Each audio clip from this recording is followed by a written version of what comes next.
Je pense que le pire cas a été quand un groupe de 4 ados est rentré.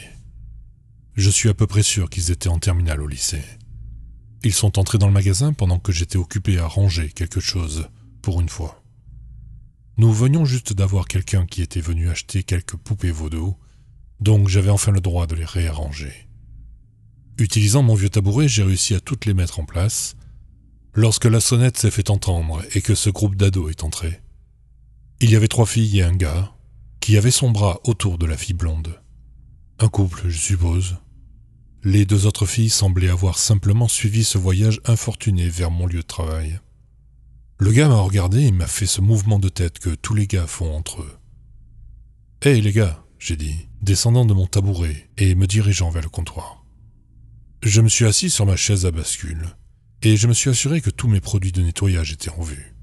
« Qu'est-ce que je peux faire pour vous ?» j'ai demandé, réalisant que je captais un peu du langage méridional de créole. « On a entendu dire qu'il y avait des vœux ici. Et comme on est sur le point d'être diplômé, on s'est dit pourquoi pas essayer, dit le gars, laissant sa petite amie derrière. Il s'est approché de l'étagère de poupées vaudou et les a toutes regardées de très près. Les filles, quant à elles, ne s'éloignèrent pas trop de lui, car elles avaient sans doute peur de toutes les toiles d'araignée. « Vous voulez tous une poupée ?» j'ai demandé, redoutant la réponse que j'attendais. Le gars et sa petite amie ont hoché la tête, tandis qu'une seule des autres filles, une fille aux cheveux noirs avec une blouse, a également répondu par un signe de tête. La dernière fille en sweat à capuche a juste secoué la tête. Je suppose qu'elle a été traînée ici. « Travis, mon cher garçon, il semble que tu aies ramené pas mal de clients, » a fredonné Créole. Il s'est approché de moi apparemment de nulle part, il fait ça souvent, et a souri au groupe d'étudiants. Tous ont instantanément reculé d'1 mètre sous le choc de l'apparition de mon patron. « Wow, costume bizarre, mec !» le gars a dit en pouffant. Il essayait de garder un visage courageux devant sa copine. Mais je pouvais dire qu'il était à 2 doigts de se pisser dessus.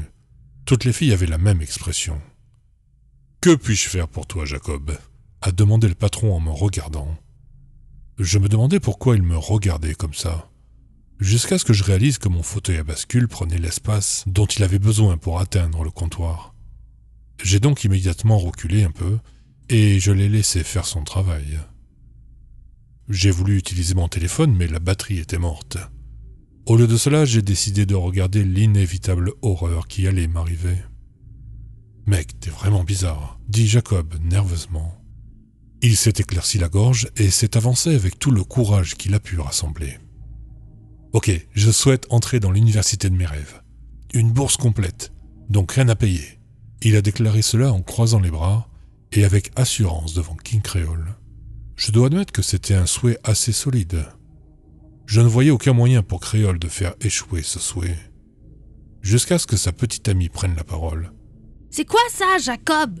a dit sa petite amie, s'approchant de lui tout en lui martelant son épaule avec son poing. « Tu essaies de te débarrasser de moi, c'est ça ?» Puis elle l'a attrapé et l'a secoué dans tous les sens. Elle semblait être du genre collante. « Non, espèce de folle, j'essaie d'assurer mon avenir, » dit-il en la repoussant et en roulant les yeux comme si c'était un problème récurrent. Nous nous sommes regardés, Créole et moi, en haussant les épaules. Ce n'était pas à nous de donner une thérapie de couple à ces deux-là. Soudain, la fille a devancé son petit ami et s'est approchée de nous, tapant des doigts sur le comptoir poussiéreux et fixant King Créole avec des yeux sauvages. « Je souhaite que Jacob ne me quitte jamais !» a-t-elle dit, ce qui a poussé Jacob à venir l'attraper et à l'éloigner de nous. « Eh bien, Cassie a commencé, levant une main et commençant à se frotter le menton. Ma mère m'a appris que les dames devaient passer en premier. » Il a souri, haussé les épaules et claqué des doigts. Jacob s'est alors arrêté de se battre avec sa petite amie. Il l'a regardée avec un nouveau regard dans ses yeux et a commencé à l'embrasser. « Voilà, c'est exactement ça !» a-t-elle dit avec un ton enjoué. Elle l'a enlacé et ils se sont embrassés dans la boutique. J'ai levé les yeux au ciel. Oui, je suis horriblement célibataire. Laissez-moi tranquille. Bien que ce qui s'y passait ensuite m'aide à me sentir mieux dans mon célibat. Elle a soudainement crié de douleur, essayant de le repousser. Pour une bonne raison, puisqu'il avait pris un fil et une aiguille et commençait à les enfoncer dans leurs 2 peaux. « J'ai besoin d'être plus près de toi », a-t-il dit d'un ton fou, Il a commencé à s'activer plus vite alors qu'elle criait plus fort, essayant de s'éloigner de lui. Eh bien, ça s'est passé aussi bien que je l'espérais. Il a réussi à la plaquer au sol et a commencé à se coudre ensemble. Les deux autres filles criaient et se recroquevillaient en regardant la scène. Puisque Jacob semble être préoccupé, dit Créole avec un petit rire, tournant son attention vers les deux autres filles. « Voulez-vous, mesdames, tenter votre chance ?» a-t-il dit avec un sourire, ses doigts tambourinant sur le comptoir. La fille aux cheveux noirs a rapidement regardé la fille à la capuche et l'a repoussée en disant « J'aimerais pouvoir vivre le reste de ma vie sans jamais te revoir. » Créole a haussé les épaules et lui a fait un signe de tête. « Si c'est ce que tu souhaites. » Cassie s'est retournée vers elle et lui a fait un signe de partir avec ses mains. La jeune fille a hoché la tête et s'est retournée, ouvrant la porte et courant à toute vitesse. Dommage qu'elle n'ait pas vu la voiture qui l'a percutée quelques secondes plus tard. J'ai tressailli en voyant à quel point c'était si soudain, comme si elle était sortie du magasin et morte en 10 bonnes secondes. La dernière fille restante criait à tue-tête en voyant la fille renversée par la voiture. Et disons juste que Jacob et sa petite amie étaient plus proches qu'ils ne l'avaient jamais été. Lui et elle étaient cousus ensemble, bien collés. Elle saignait de partout. « S'il vous plaît, ne me tuez pas. » a marmonné la jeune fille, s'effondrant sur le sol tout en tremblant.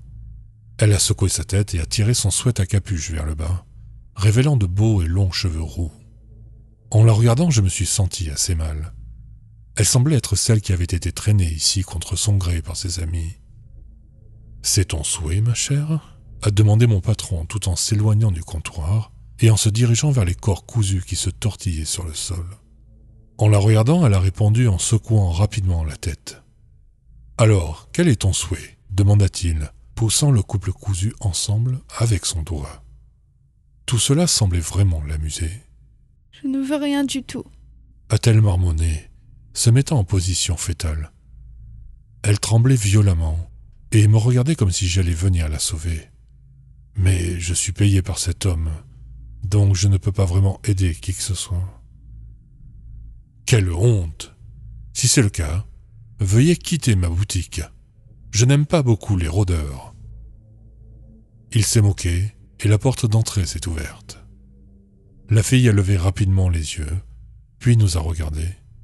Elle s'est levée avec précaution et est sortie de la boutique, s'assurant de rester sur le trottoir alors qu'elle commençait à s'enfuir. « Vous voulez que je nettoie, monsieur ?» ai-je demandé à Créole après un silence gênant. Il m'a regardé en souriant et en riant. « Si ça ne te dérange pas, fils. » Il a regardé le couple cousu, puis la porte du sous-sol. Je pouvais voir sur son visage qu'il essayait de trouver un moyen de les faire descendre. Pendant ce temps, je préparais déjà la serpillière.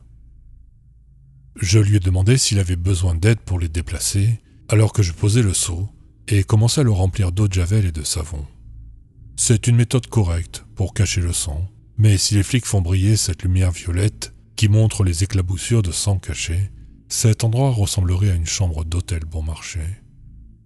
Il fit la moue, regardant le sous-sol avec un sourire narquois. « Très bien, aide-moi à les déplacer vers la porte et laisse-les là. » Il m'a fait un signe de la tête. N'ayant pas vraiment le choix puisque j'ai proposé mon aide, je l'ai aidé à les ramasser et à les porter près de la porte. La fille me glougloutait quelque chose d'incohérent, puisque ses lèvres et celles de Jacob avaient été cousues ensemble. Je suppose que c'était un appel à l'aide. Une fois qu'ils étaient au pied de la porte, Créole l'a déverrouillée et l'a ouverte. J'ai jeté un coup d'œil derrière son épaule, dans l'espoir de voir quelque chose. Mais je n'ai rien vu d'autre que l'obscurité. Très bien, je pense que je vais juste les envoyer en bas. Créole a placé sa chaussure de ville sur la masse frétillante et l'a poussée dans les escaliers. Il m'a semblé que les deux ont dévalé des escaliers pendant une bonne trentaine de secondes. Nous avons attendu, la porte toujours ouverte. Ensuite, nous avons entendu quelque chose ramper rapidement vers nous. Avant que je puisse voir la mystérieuse créature du sous-sol, Créole a claqué la porte et l'a verrouillée. « Eh bien, je vais commencer à nettoyer », ai-je dit en m'éloignant de Créole et en retournant vers ma serpillière et mon seau. Je commençais à essuyer toutes les portes de notre dernier crime Quand je me suis retourné vers le sous-sol, King Creole était toujours là. Il regardait le sous-sol avec sa colère habituelle, avant de retourner sans dire un mot dans son bureau.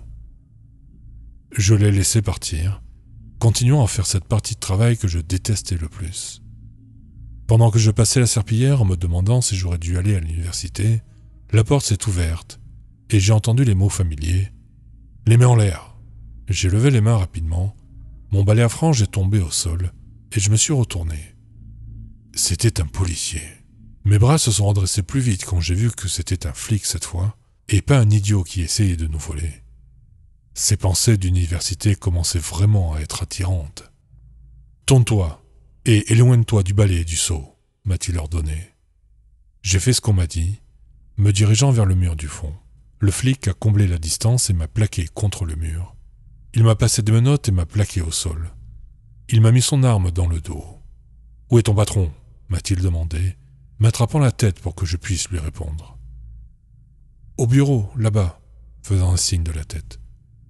Sur ce, l'officier a lâché ma tête, qui s'est écrasée sur le plancher en bois, ce qui m'a donné un bon bleu sur le front.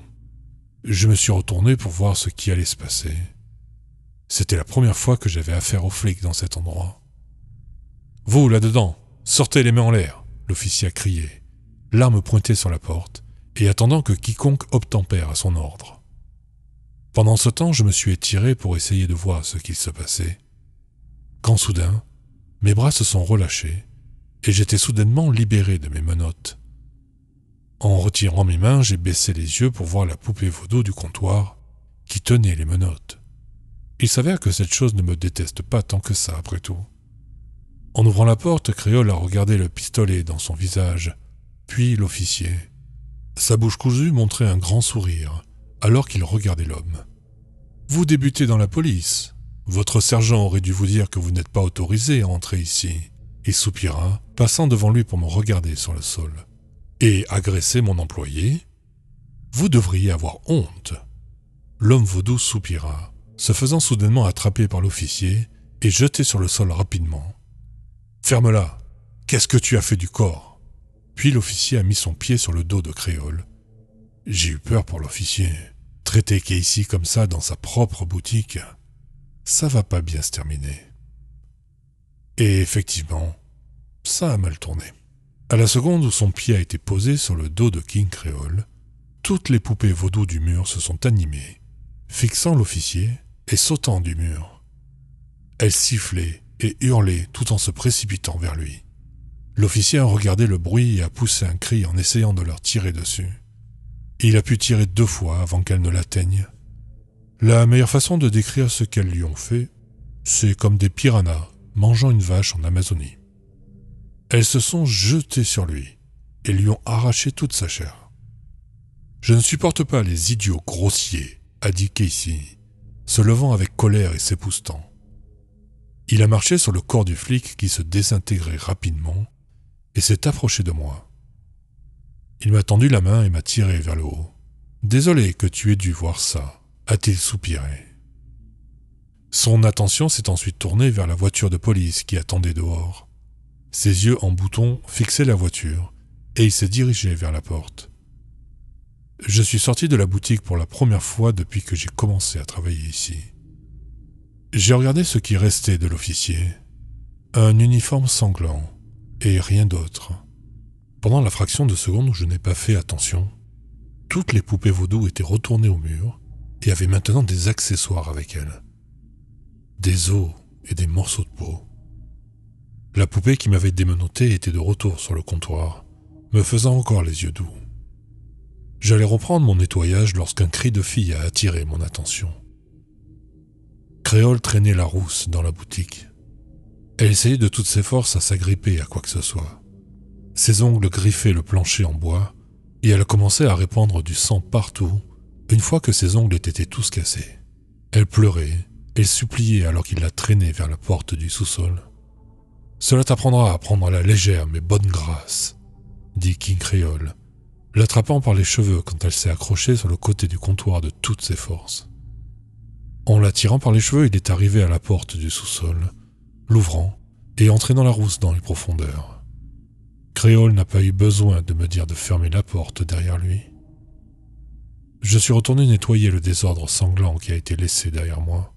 J'ai mis l'uniforme de l'officier dans un sac poubelle et l'ai mis de côté pendant que je nettoyais chaque parcelle de sang que je pouvais voir. Mais quelque chose dans la mort de cette fille ne me convenait pas.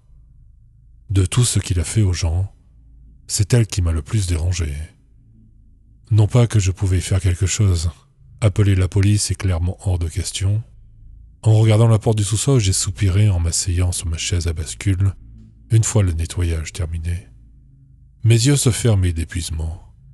Je n'ai pas eu beaucoup de temps pour me reposer, car Cassie est revenue après presque 1h30, du sang sur son costume et le visage pâle. J'ai avalé de travers lorsqu'il s'était approché de moi, me fixant avec ses yeux de bouton tachés de sang. « Travis, mon garçon, tu m'as tellement aidé ces derniers mois que je pense qu'une augmentation est méritée. » Il a souri, ses dents jaunes étant redevenues des crocs acérés. « Que dis-tu de $30 de l'heure » a-t-il dit, en inclinant la tête vers moi.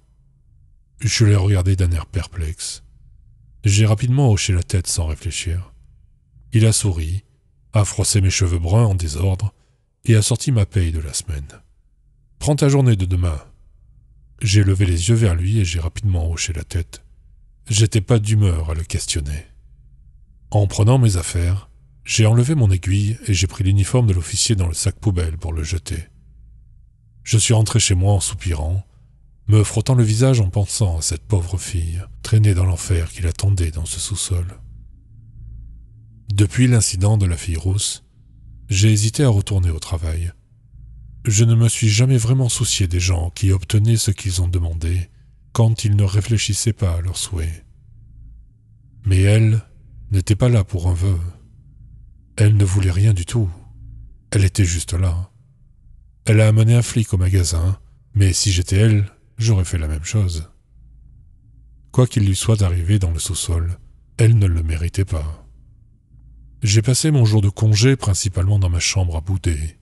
Enroulé dans mes couvertures, je contemplais les nombreuses choses horribles que j'avais faites pour Cassie, quand ma mère est arrivée et a frappé à ma porte. « Travis, 2 officiers de police sont ici pour te chercher, mais qu'est-ce que tu as fait ?»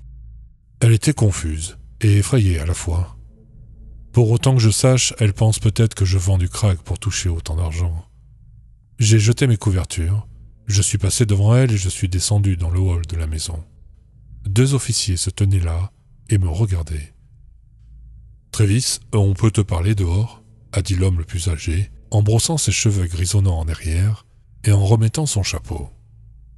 J'ai hoché la tête sans dire un mot, et j'ai regardé mes parents qui me fixaient depuis la cuisine, alors qu'on me conduisait dehors dans le froid de cet après-midi d'automne. J'ai mis mes mains dans les poches, et j'ai regardé les officiers, mon visage trahissant ma grande nervosité. « C'est à propos de King Créole ?» ai-je demandé après un silence prolongé. Mes yeux se sont agrandis lorsque les officiers ont hoché la tête. Ils ont regardé rapidement autour d'eux, avant que le plus âgé n'enlève son chapeau et me regarde droit dans les yeux. « Dites-lui que nous sommes vraiment désolés pour les ennuis qu'un des nouveaux lui a causés. Nous n'avons pas eu le temps de le prévenir par radio et de lui dire d'attendre les renforts. » L'homme avait ce ton nerveux et rapide. Ma mâchoire est tombée sur le sol en voyant à quel point ce flic était désespérément en train de s'excuser. « Je peux lui dire demain quand je retourne au travail, » ai-je proposé. Il a poussé un long soupir de soulagement en hochant la tête rapidement, puis a sorti un bloc-notes et un crayon. « Dites-lui que l'accord avec le département tient toujours et que nous sommes terriblement désolés de ce qui s'est passé. » Puis il a griffonné quelque chose sur son calepin et en a déchiré la page. J'ai regardé la note. C'était en fait ce qu'il venait de dire, mais sous forme écrite. Je suppose que c'était une preuve pour King Créole. J'ai hoché la tête, mis la page dans la poche de mon sweat et leur ai serré la main à tous les 2. Puis, sans dire un mot, je suis rentré chez moi et suis passé devant mes parents qui m'ont bombardé de questions. Je ne leur ai pas répondu. Je suis retourné dans ma chambre et me suis effondré sur mon lit. Je me suis mis sous les couvertures et me suis résigné à faire face à tout cela un autre jour. En me rendant au travail le lendemain, j'ai soupiré en entrant dans la boutique poussiéreuse qui m'était familière. Je me suis approché du comptoir et j'ai replacé mon aiguille dans la poupée. Je me suis retourné vers la porte du sous-sol qui était sinistrement silencieuse. Secouant la tête et fouillant dans ma poche, je me suis dirigé vers le bureau de Créole et j'ai frappé 3 fois. Je suis resté un peu en retrait et j'ai attendu le patron. Il ne m'a pas laissé attendre trop longtemps, car il a ouvert la porte et a fait un grand sourire en voyant que c'était moi. « Travis, comment s'est passé ton jour de congé ? Tu m'as manqué, mon garçon. » Puis il m'a serré dans ses bras, ce que j'ai également fait sans enthousiasme. « Tout est ok, monsieur. La police est venue et m'a dit de vous donner ça. » ai-je dit en fouillant dans ma poche et en lui tendant la note écrite à la main. Il a regardé avec ses yeux de bouton et ce sourire sur ce visage, qui s'élargissait assez pour forcer les points de suture sur sa bouche. Oh, merveilleux! Je commençais à penser qu'il m'avait oublié. Il a glissé la note dans son costume et m'a souri. « Je m'excuse encore une fois de t'avoir malmené comme tu l'as été, Travis. » Mettant une main autour de moi et me ramenant à mon comptoir. « Ça va aller, monsieur.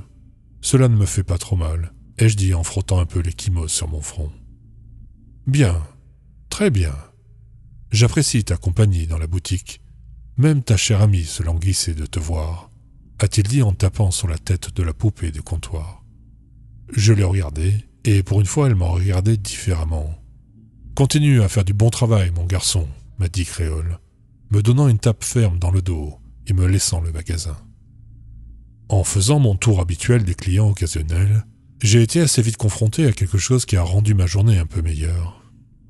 Olivia avait l'habitude de revenir au magasin tous les samedis avec sa nouvelle mère, alors c'est toujours un petit rayon de soleil de la voir si heureuse. « Ma poupée s'est cassée. » Elle a dit avec une petite moue triste. Elle montra la poupée de ce qui était sa mère et montra que le bras s'était effectivement détaché. « Est-ce que M. King Creole peut la réparer ?» Elle a demandé tristement, comme si c'était la fin absolue du monde. J'ai levé les yeux vers sa nouvelle mère, qui m'a regardé avec ce regard d'inquiétude et de pitié. Je n'ai même pas eu à aller chercher Créole quand il a ouvert la porte de son bureau et s'est approché d'Olivia. Celle-ci a couru vers lui et l'a serré dans ses bras comme s'il était son père perdu depuis longtemps. Il a souri et a ri avec elle en prenant sa poupée et sa main, la conduisant vers son bureau. « Es-tu conscient de ce qui t'attend ?» m'a demandé la nouvelle mère d'Olivia tout d'un coup. Je l'ai regardé d'un air confus. Il se sert de toi. « Qu'est-ce que vous voulez dire ?» je lui ai demandé. Je me suis assis dans ma chaise à bascule et j'ai regardé la poupée du comptoir. Je l'ai pris et l'ai posée sur le sol. Je me suis retourné vers la femme pour avoir plus d'informations. Elle a regardé le mur de poupée vaudou derrière elle et s'est penchée vers moi. « Tu dois sortir d'ici avant qu'il ne soit trop tard. » a-t-elle dit d'un ton doux et suppliant. Elle m'a attrapé par les ficelles du sweat à capuche et m'a tiré vers elle. « Va-t'en !» Elle m'a supplié, en me lâchant rapidement et en changeant complètement d'attitude, montrant un grand sourire heureux sur son visage, quand Olivia est revenue avec sa poupée toute réparée. « Fais plus attention avec elle, ma chère. Elle est fragile. » Il a donné des instructions en donnant une petite tape sur la tête d'Olivia et en la remettant à sa nouvelle mère. Olivia a fait signe de la tête à l'homme vaudou et a pris la main de sa mère qui l'a conduite hors du magasin. Sa mère m'a regardé et un regard triste est apparu sur son visage. Après qu'il soit parti, je me suis tourné vers Casey et j'ai rassemblé toute la force inexistante que j'avais. « Monsieur, pourquoi m'avez-vous engagé ?» je lui ai demandé, en replaçant rapidement la poupée sur le comptoir et en posant mes mains sur la surface poussiéreuse. La question l'a apparemment pris au dépourvu, car il m'a regardé comme si je lui avais parlé dans une langue étrangère. Il m'a fixé avec ses yeux de bouton pendant un bon moment. Assez longtemps pour que je me sente mal à l'aise. Le même regard qu'il m'a lancé quand je lui ai demandé pour le sous-sol. J'avais juste besoin d'un coup de main supplémentaire. C'est tout ce qu'il a dit. Oh, ok, j'ai acquiescé rapidement. Je me suis éloigné de son regard perçant. J'avais l'impression que tous les yeux étaient rivés sur moi dans la boutique quand la porte d'entrée s'est ouverte et qu'un client est entré. Créole est redevenu à son habitude, heureux de réaliser le souhait de la personne pour guérir son cancer. Et tant pis pour la crise cardiaque qu'il a eue juste après. Créole s'est emparé du cadavre, l'a traîné vers la porte du sous-sol et l'a ouverte derrière lui. Il a râlé en essayant d'avoir une meilleure prise sur le cadavre. J'étais sur le point de lui offrir de l'aide quand un bras blanc a surgi de l'obscurité de la cave ouverte et s'est enroulé autour de son cou. « Oh, espèce de sale sournoise !» a-t-il dit, glissant sur la première marche du sous-sol et tombant en arrière dans l'obscurité. J'ai regardé le tout avec une horreur abjecte. Le bras qui avait attrapé mon patron était en porcelaine. Des éclats tombaient au fur et à mesure qu'ils dégringolaient tous les deux. Me levant rapidement, j'ai regardé dans le sous-sol. Un tas entier de tessons de porcelaine m'attendait à l'entrée de la porte. « Monsieur !» j'ai crié dans les profondeurs sombres. « Vous avez besoin d'aide ?» C'était ma paye qui était en jeu, c'était sérieux. Je n'ai rien entendu de sa part et j'ai regardé dans le noir. Ravalant la bile qui montait dans ma gorge, j'ai sorti mon téléphone et allumé la lampe de poche tout en faisant mon premier pas dans le sous-sol. Il m'a fallu 30 secondes pour faire le deuxième pas, par peur de ce qui allait venir vers moi dans l'obscurité. « Monsieur !» J'ai fait quelques pas de plus avant de me figer à nouveau. J'ai braqué ma lampe de poche au loin, car j'entendais quelqu'un qui détalait dans ma direction. Je me suis vite retourné, j'ai réussi à remonter et à mettre la main sur la porte, la lampe torche toujours allumée dans l'obscurité. Puis j'ai vu cette femme, au corps entièrement fait de porcelaine, qui rampait dans les escaliers à une vitesse surhumaine dans ma direction. Elle portait une robe blanche sale et en lambeaux, et lui manquait un œil. Je ne l'ai pas laissée aller bien loin. Je lui ai rapidement claqué la porte au nez, et j'ai appuyé de tout mon poids contre la porte. Elle s'est mise à frapper la porte tout en criant de la laisser sortir. J'entendais le bruit de la porcelaine se craquer, alors qu'elle frappait et se cognait contre la porte. « Avant qu'il ne se réveille, s'il vous plaît !» a-t-elle dit, confirmant qu'elle avait assommé mon patron. J'ai fermé les yeux et j'ai maintenu tout mon poids contre la porte, alors qu'elle continuait à frapper. « Je ne peux pas, je n'ai pas le choix !» j'ai dit en retour. J'ai gardé les yeux fermés alors qu'elle frappait et tapait avec futilité. Je ne savais pas qui étaient ces créatures, et je ne voulais pas le savoir. Qu'est-ce qui allait m'empêcher de finir comme elle? J'ai donc continué à bloquer la porte jusqu'à ce qu'elle se taise soudainement. Puis j'ai entendu une voix familière venant de derrière la porte. « Ouvre la porte, Travis !» C'était la voix hagarde et fatiguée de mon patron. J'ai regardé prudemment la porte et j'ai reculé. La poignée a tourné, et la silhouette de mon patron est sortie et a claqué la porte. Il l'a verrouillée avec la clé et a tapé du poing sur la porte. « Vous allez bien, monsieur ?» je lui ai demandé, en reculant pour lui laisser de l'espace. Il m'a regardé, les points de suture de sa bouche étaient déchirés, et il les a couverts de sa main. En me faisant un signe de la tête, il a désigné quelque chose derrière moi. En regardant, j'ai vu que la poupée du comptoir tenait une bobine de fil et une aiguille. Il a levé la main et a rapidement commencé à se recoudre la bouche. Un épais liquide noir s'est coulé de sa bouche, tandis qu'il se recousait avec une précision d'expert. Il a terminé en moins de 30 secondes. « Je vais bien, mon garçon. » Elle a juste pris le dessus sur moi, il a dit, jetant la bobine vers moi et réparant sa mâchoire inférieure. Il a ensuite tourné son attention vers moi et m'a attrapé par la gorge, me poussant contre le mur. « Je t'ai dit de ne jamais descendre là-dedans. » Il était très en colère. « J'étais inquiet pour toi. » Je me suis étouffé et l'ai supplié en essayant de retirer sa main de ma gorge. Il a serré les dents et m'a lâché. J'ai levé les yeux quand il s'est éloigné de moi. Il est entré silencieusement dans son bureau et a claqué la porte. En me redressant dans mon fauteuil à bascule, j'ai respiré à plein poumon pour essayer de reprendre mes esprits. Il a fallu une bonne heure pour que je sorte enfin mon téléphone et que je le regarde en tremblant. Qu'est-ce que je pouvais bien faire? Il est évident que la police ne m'aiderait pas. Je n'avais personne qui pourrait m'aider dans une telle situation. Sauf, j'ai regardé de nouveau la porte du sous-sol et m'y suis dirigé, enjambant le client mort toujours là.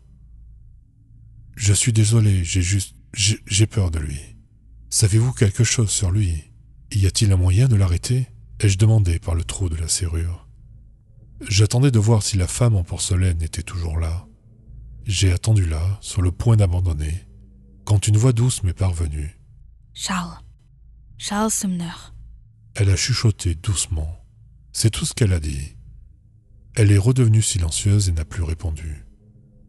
Je l'ai remercié et je suis allé à mon comptoir. J'ai pris mon téléphone et commencé mes recherches. Malheureusement, je n'ai rien trouvé sur Internet. J'ai fini mon service et je suis parti sans dire un mot à King Creole. Mais au lieu de rentrer directement chez moi, je suis allé dans un endroit où je n'étais pas allé depuis des années, la bibliothèque. J'ai pensé que je pourrais trouver quelque chose sur mon patron. Arrivé là-bas, j'ai regardé la section des journaux, les gros titres, les décès, les gens célèbres de ma ville, tout ce qui concernait Charles Sumner. Et puis, environ 1 heure avant qu'il ne ferme, j'ai trouvé quelque chose. Charles Sumner, 1900-1925. C'était un pianiste assez célèbre à l'époque, et il faisait même partie d'un groupe appelé The Sumner Orchestra. À part cela, je n'ai pas appris grand-chose sur lui, mais l'intrigue s'est épaissie lorsque j'ai vu la photo de lui dans l'article. C'était clairement mon patron, le roi créole en chair et en os. Pas d'œil en bouton, pas de point de suture, rien. Il était humain sur cette photo. Ce qui m'a le plus surpris, c'est la femme qui se tenait à côté de lui sur la photo, car c'était la femme de porcelaine. Elle était assez célèbre puisqu'elle avait son nom en légende à côté de lui. Elle s'appelait Mary Simmons, une chanteuse très appréciée du groupe apparemment. Elle était selon l'article la fiancée de Charles. Je me suis demandé ce qu'elle avait pu faire pour mériter le traitement que Casey lui infligeait. J'avais besoin d'en savoir plus. Puis toutes les lumières de la bibliothèque se sont éteintes. J'ai attrapé mon téléphone et allumé la lampe de poche. Je me suis accroché fermement en regardant rapidement autour de moi. J'ai regardé le journal et j'en ai arraché l'article. Je l'ai mis dans mon sweat à capuche et boum, je me suis retrouvé par terre, à plat sur mon visage. En regardant autour de moi, mes yeux se sont écarquillés quand j'ai vu 2 poupées vaudou à mes pieds qui avaient attaché mes lacets ensemble pendant que j'étais dans l'obscurité. Je leur ai donné un coup de pied et j'ai rapidement enlevé mes chaussures pour m'enfuir à nouveau. Arrivant aux portes d'entrée, j'ai tiré dessus, en vain. J'étais enfermé à l'intérieur. En regardant autour de moi, je devais trouver un moyen de m'échapper. J'ai eu l'idée de me diriger vers l'escalier de secours. J'ai rapidement atteint la porte la plus proche et j'ai tendu la main pour l'ouvrir, mais mon bras est soudainement devenu complètement mou. J'ai levé un sourcil avant de perdre complètement le contrôle de mon corps. Une fois de plus, je me suis retourné sur le sol et j'ai regardé autour de moi, terrorisé, car je ne pouvais pas bouger. Les millions de questions que je me posais ont rapidement trouvé leur réponse lorsqu'une voix familière est arrivée derrière moi. « Travis, Travis, mon garçon, tu aurais dû laisser tomber. »